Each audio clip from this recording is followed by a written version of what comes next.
আল্লামা হুসামউদ্দিন চৌধুরী ফুলতলী সিলেট ৫ আসনের সাবেক এমপি, তার সিলেটের যে ভাড়া করা বাসা অফিস হিসাবে ব্যবহৃত হতো, সেই বাসায় অগ্নিসংযোগ করা হয়েছে, আগুন দেওয়া হয়েছে, লুটপাট করা হয়েছে, ভাঙচুর করা হয়েছে।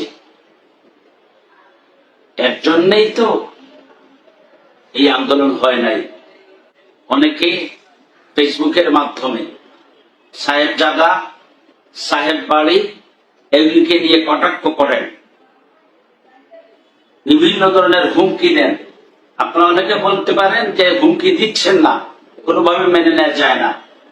আর আমি বলবো, যারা হুমকি দিচ্ছেন এটা এই সময়ের জন্য সমীচীন নয়, এবং এই হুমকিগুলির পরিণাম ভালো হবে না, এটা ভয়াবহ হবে।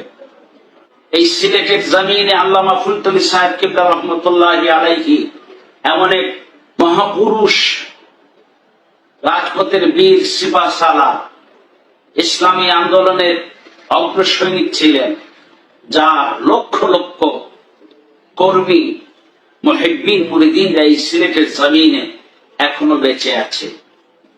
হ্যাঁ, আমরা ক্ষমা করে দিতে জানি, আমরা এরকম জ্বালাও পোড়াও করে প্রতিশোধ নিতে যাব না, নবজির শিক্ষা এটা নয়। কিন্তু যারা হুমকি দিচ্ছেন তাদেরকে বলে দিচ্ছি, এখনো আমরা বেঁচে আছি। আপনারা যতটুকু করেছেন করছেন, এখনই আপনারা ক্ষান্ত হয়ে যান, থেমে যান। কেননা আল্লামা সাহেব কিবলা ফুলতলী রহমতুল্লাহি আলাইহি ইসলামী আন্দোলনের অগ্রসৈনিক ছিলেন। আরবি বিশ্ববিদ্যালয় প্রতিষ্ঠার জন্য সংগ্রাম করেছেন, তাসলিমা নাসরিনকে দেশ থেকে বিতরণ করার জন্য সংগ্রাম করেছেন।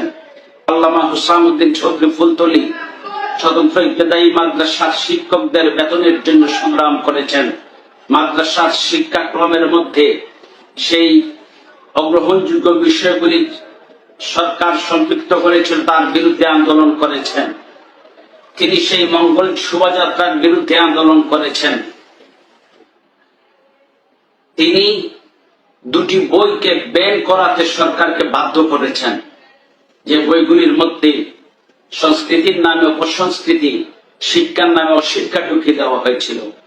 আমার কথা লম্বা করছি না, কারো অবদানকে আপনারা ভুলে যায়েন না।